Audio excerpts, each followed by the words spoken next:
Legacy thinking. That's what Brandon Walsh called me right before he fired me. 18 years of keeping their systems running, and some 38-year-old MBA with a TED Talk smile decides I'm the problem. My name's Ryan Sterling. I'm 54 years old, and until that Tuesday morning, I was the chief systems architect at Apex Financial Solutions. We processed $3.2 billion in transactions every month. Not bad for a guy who started out turning wrenches in a manufacturing plant back in Ohio. Brandon stood there in his $2,000 suit, looking like he just stepped out of a Silicon Valley pitch meeting. He'd been our CEO for all of 8 months, brought in by the board to modernize operations and accelerate digital transformation. That's corporate speak for make everything newer and shinier, regardless of whether it works. The morning light cut through those floor-to-ceiling windows in the executive conference room, casting long shadows across the mahogany table.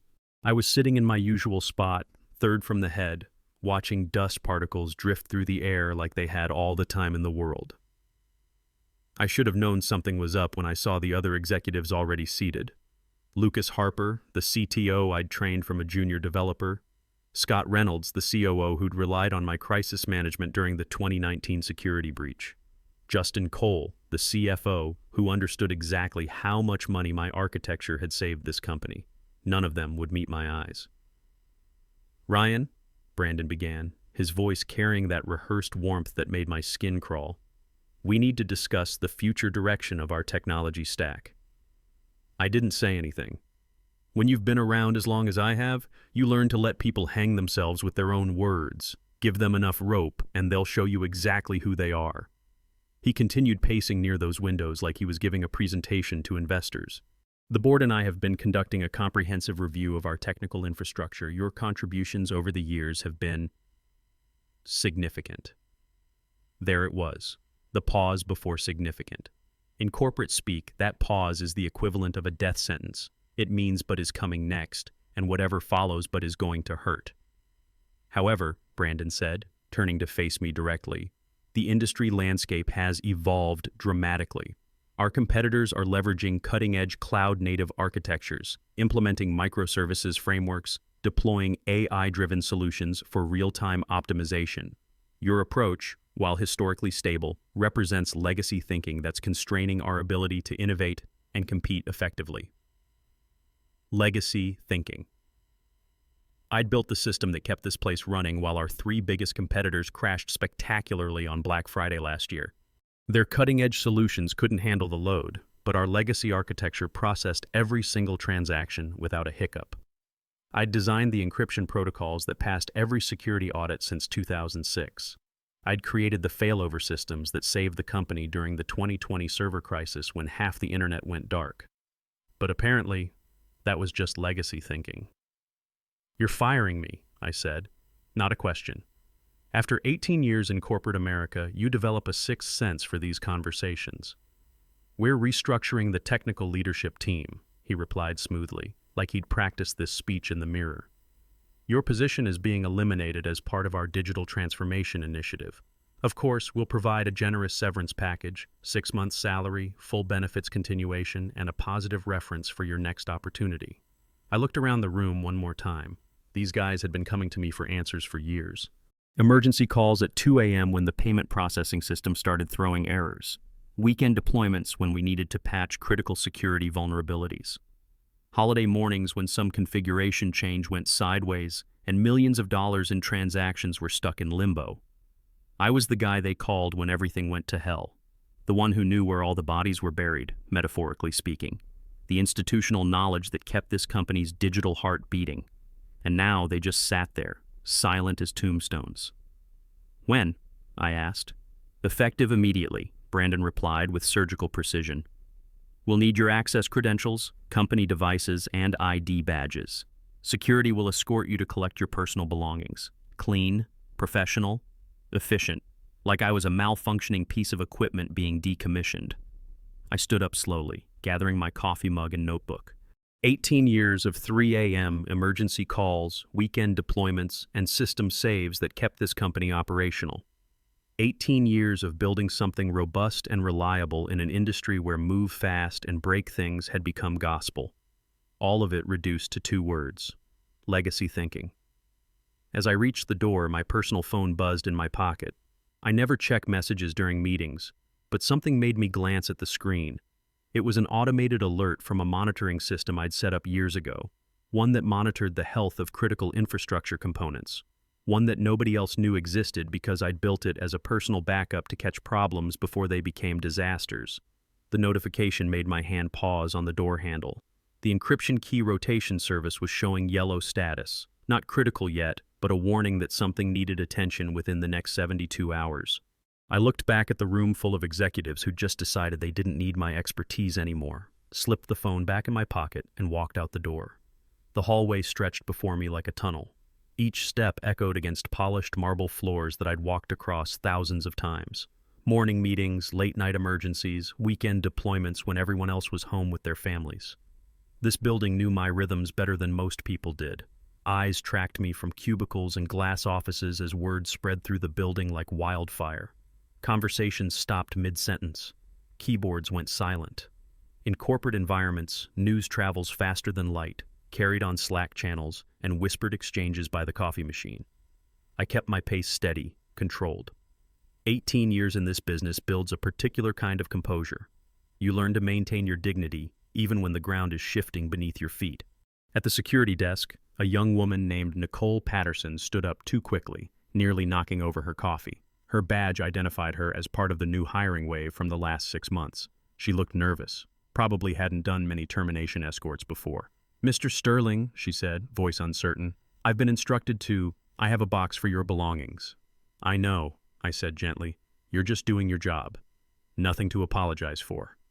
Relief washed across her face as she handed me a standard cardboard box, the kind reserved for departures. Inside, I would place the accumulated artifacts of 18 years. My collection of programming books, accumulated over decades of staying current with technology trends. The photo from the company holiday party 3 years ago, back when we still had those.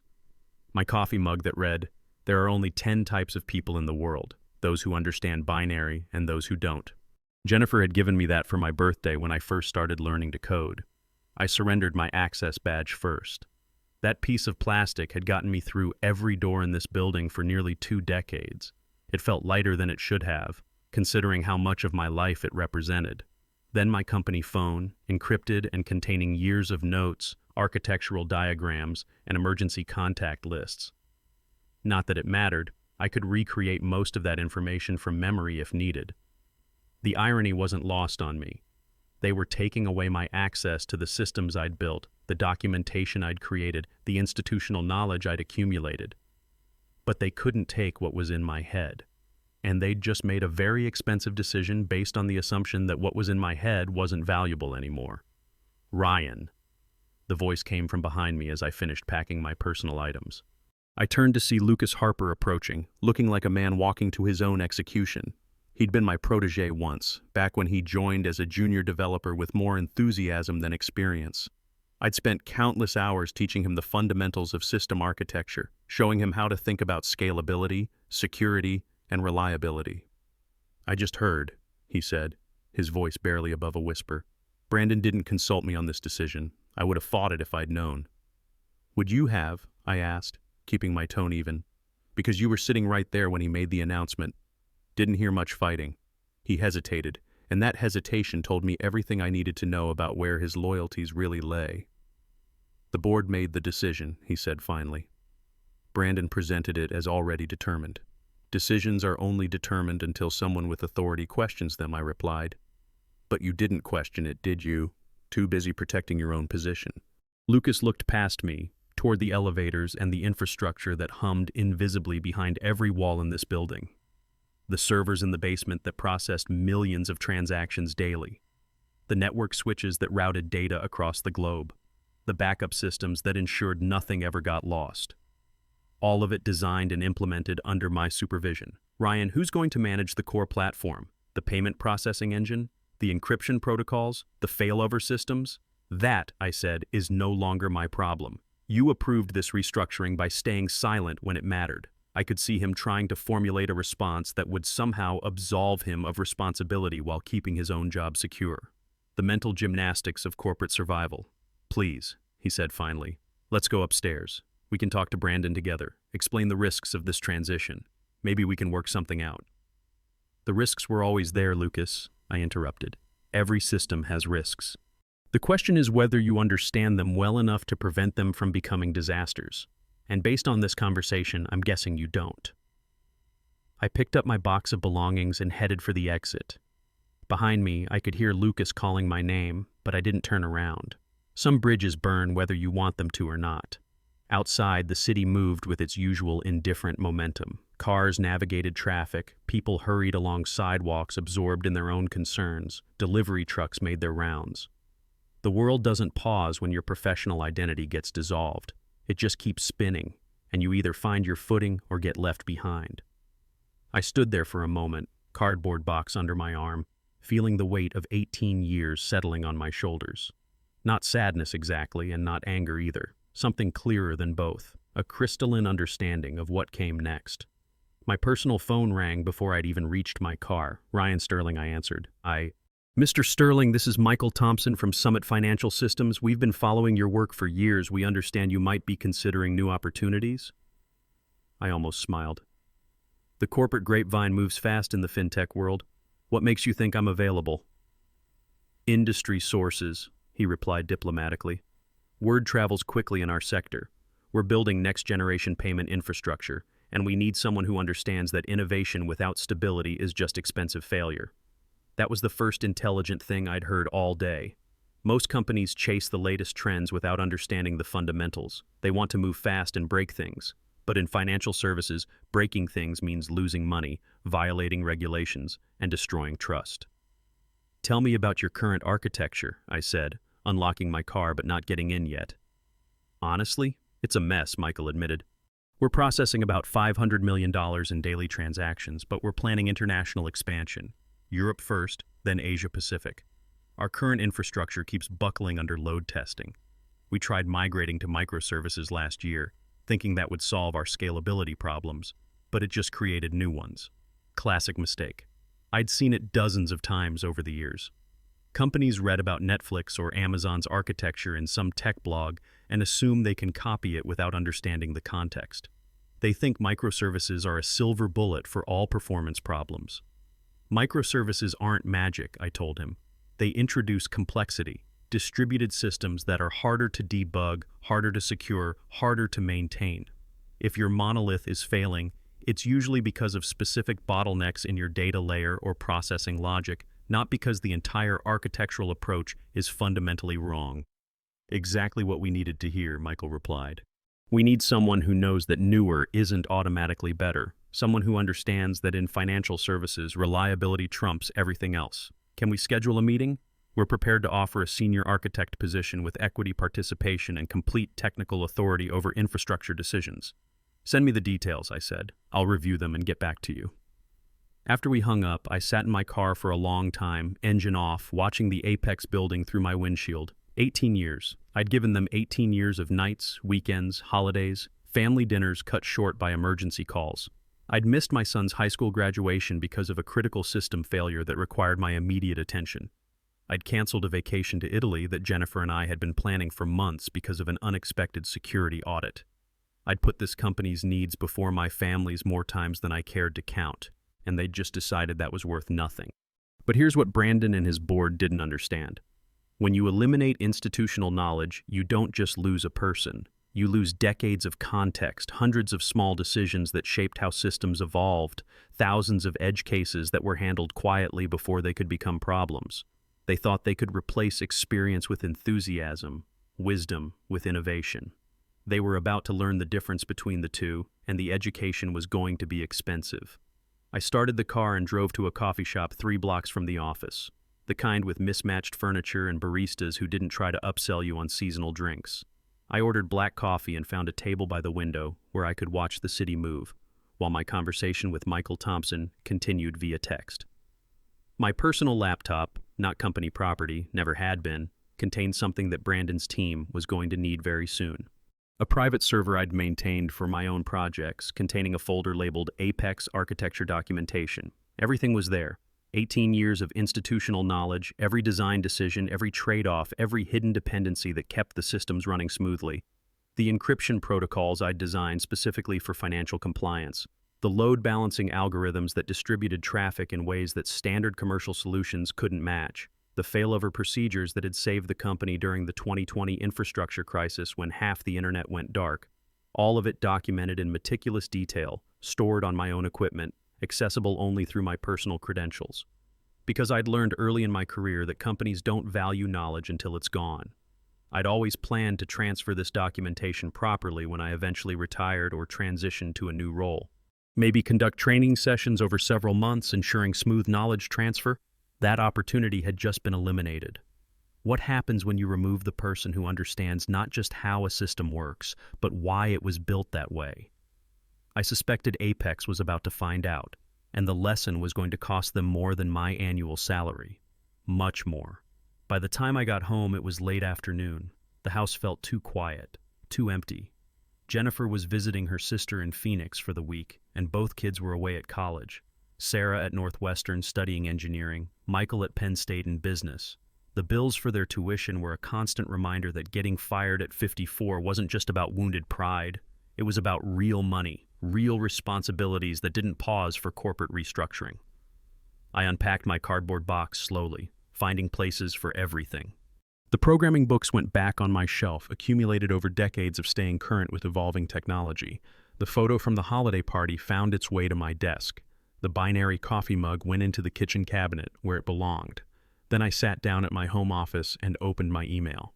17 new messages had arrived since leaving the building. 3 from recruiters who'd somehow heard about my departure within hours.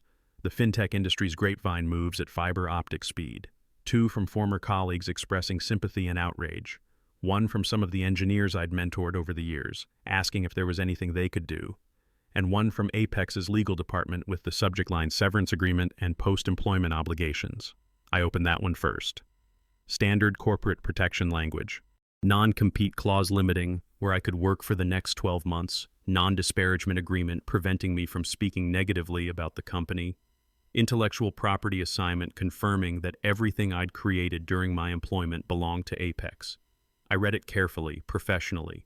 Here's what Brandon and his legal team had missed in their rush to sanitize my departure. Intellectual property assignment only covered work created during employment using company resources. My personal documentation, stored on my own servers, developed using my own equipment during my own time. That belonged to me. And they'd just lost access to all of it. At 6:30 p.m., I had a video call with Michael Thompson and the leadership team at Summit Financial. They were everything Apex wasn't: hungry, focused, willing to invest in getting things right rather than just getting things fast. Michael introduced me to their CTO, their head of compliance, their VP of operations. All of them asked intelligent questions, treated my experience as valuable rather than obsolete. "We want to build this correctly," Michael explained during the call. "Not quickly, not trendy, but correctly. Stable, secure, scalable. We'd rather take an extra 6 months and create something that lasts than rush to market with something fragile." That was the philosophy I'd tried to maintain at Apex for 18 years. The idea that in financial services, reliability matters more than speed, that security trumps convenience, that understanding your system's behavior under stress is more important than implementing the latest framework. "What's your timeline?" I asked. 18 months for full international deployment, their CTO replied. "But we want to start with a solid foundation. Complete architectural redesign based on our growth projections and regulatory requirements." By the time we finished the call, they'd made me an offer. Chief architect position, significant equity stake, complete technical authority over infrastructure decisions, and a mandate to build their systems the right way from the beginning. No shortcuts, no compromises, no pressure to use trendy solutions that weren't appropriate for the problem at hand. I accepted. That evening, as I prepared dinner in my quiet kitchen, I received a text message from Stephanie Clark, one of the junior engineers I'd mentored at Apex. She was smart, curious, one of the few people who actually listened when I explained the reasoning behind architectural decisions. "I don't know what's happening with the company," she wrote, "but I wanted to say thank you for everything you taught me. You made me a better engineer." I stared at that message for a long time. This had never been about punishing individuals who had no control over corporate decisions. People like Stephanie were just trying to build their careers, learn their craft, contribute something meaningful. The problem wasn't with the engineers or the individual managers. The problem was with an institutional mindset that treated expertise as disposable, that valued disruption over stability, that confused innovation with wisdom. I replied, keep learning, stay curious, and remember that experience isn't obsolete. It's just quiet until you need it. At 8:47 p.m., my phone rang. Lucas, Ryan, I need to ask you something. Go ahead. The encryption module for wire transfers. Where's the documentation for the key rotation protocol? I closed my eyes. The key rotation protocol was one of my most critical security implementations. Financial regulations required encryption keys to be rotated every 72 hours to prevent long-term cryptographic vulnerabilities. But the system I'd built was complex, with specific timing requirements, rollback procedures, and failover mechanisms that had to coordinate across multiple data centers. Should be in the main repository, I said carefully. I've looked everywhere. There's high-level documentation, but not the implementation details, not the edge cases or the recovery procedures if something goes wrong during rotation. Did you check the architecture wiki? Everything there is years old. You mentioned updating it, but I'd been too busy actually maintaining the systems to document every nuance for people who hadn't shown interest in understanding the complexity involved. I'd always planned to create comprehensive documentation when I had time, when the company invested in proper knowledge management resources, when someone asked the right questions. Lucas, I don't work there anymore, I said gently. You'll need to figure it out. Ryan, please, I know today was unfair, but the system still needs maintenance. People are depending on it. The system, I interrupted, will do exactly what it was designed to do. If you don't understand it well enough to maintain it properly, that's a decision Apex made when they eliminated my position. Long silence on the other end. I could almost hear the wheels turning, the realization dawning that they'd created a problem much bigger than they understood. You're really going to do this? He asked quietly. I'm not doing anything, I replied. I'm simply not available to fix problems for a company that decided my expertise was obsolete. You have talented engineers. You have consulting firms with fresh perspectives. Figure it out.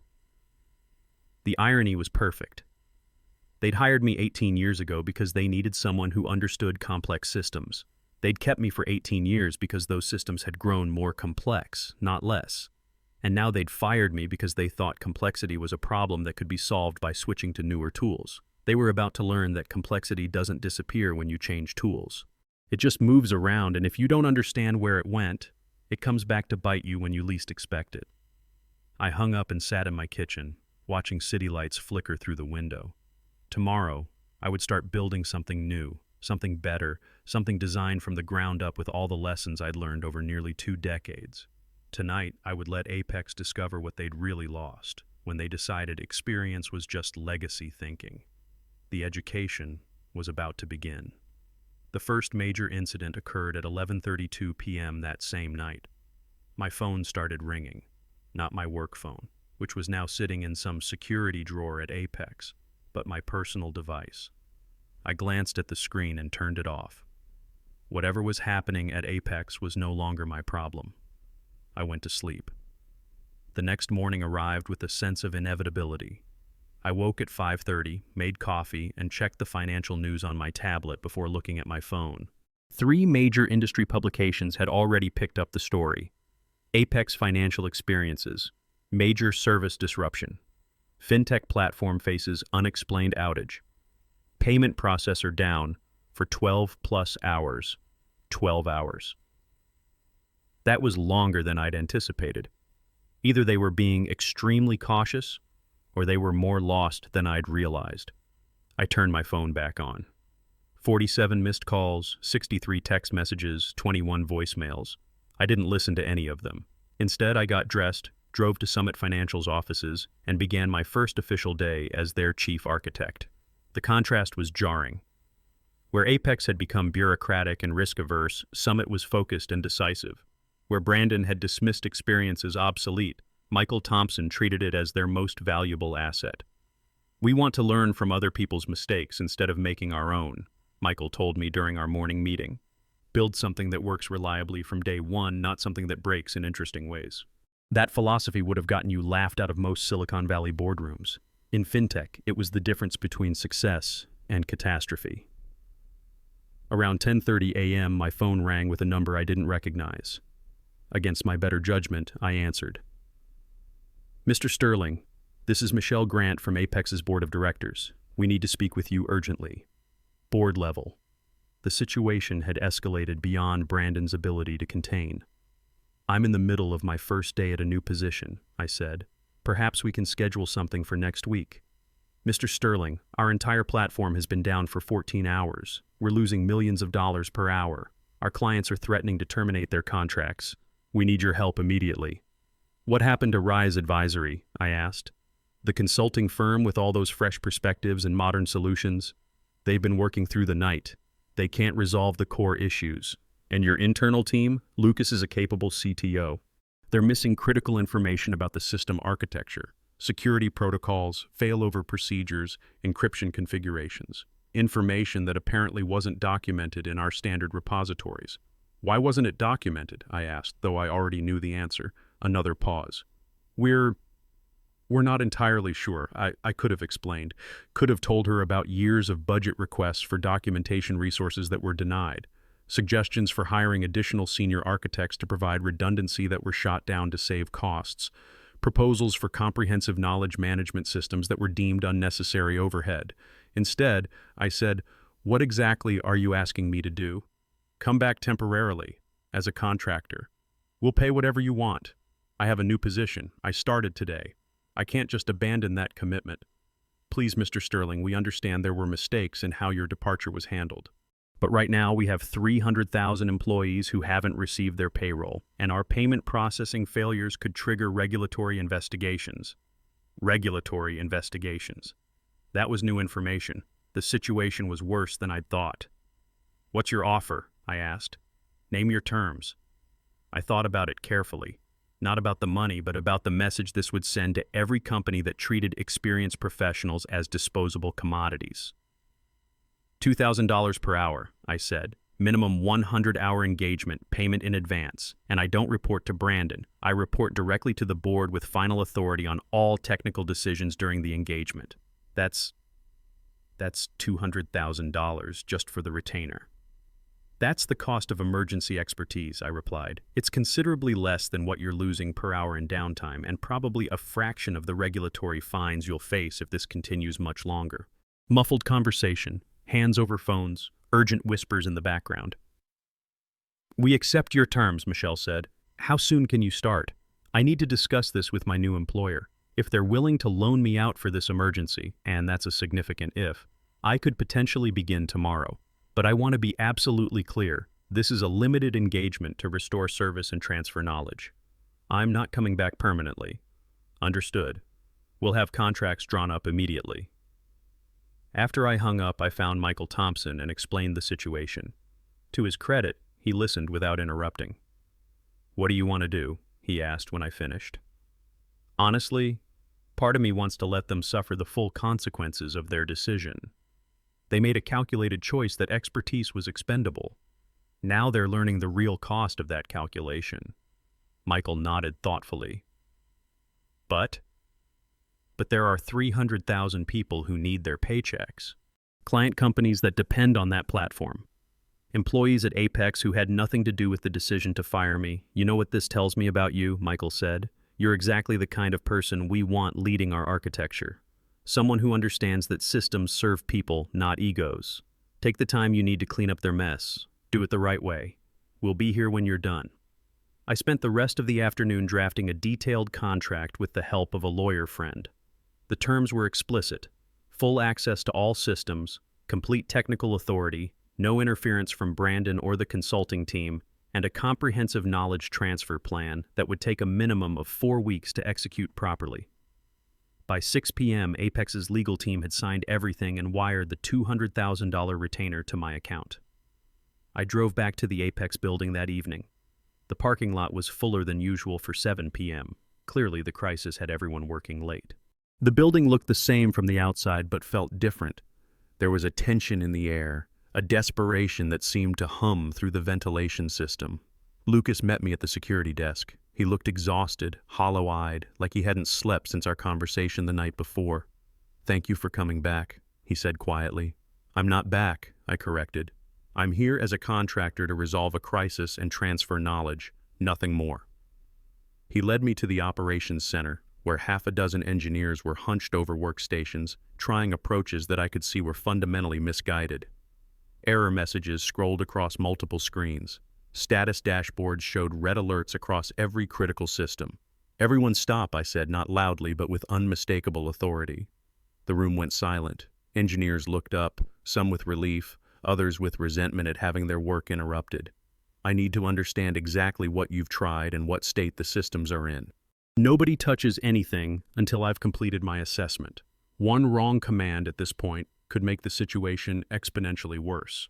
For the next 4 hours, I conducted a forensic analysis of what had gone wrong and what well-meaning but uninformed attempts at fixes had made worse. The picture that emerged was exactly what I'd expected. Cascade failure triggered by the encryption key rotation system, compounded by misguided attempts to bypass security protocols. The good news, I told Lucas around midnight, is that the data is intact. The bad news is that it's going to take at least 12 hours to restore full service, assuming nothing else goes wrong. "Can you do it?" he asked. I looked around the room at the engineers who'd been fighting this problem for nearly 20 hours, at the systems I'd spent 18 years building and refining, at the architecture that represented thousands of careful decisions made over nearly 2 decades. "Yes," I said.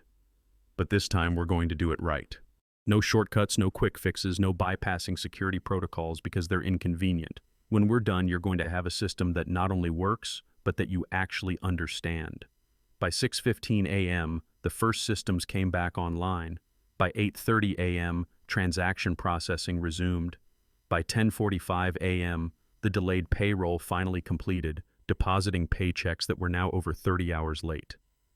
I stood up from the terminal, stretched my back, and turned to face the room full of engineers who'd watched me work through the night. "The immediate crisis is resolved," I said. "But if you think this was just a technical problem, you're missing the point. This was a failure of institutional knowledge management. Over the next 4 weeks, we're going to fix that permanently."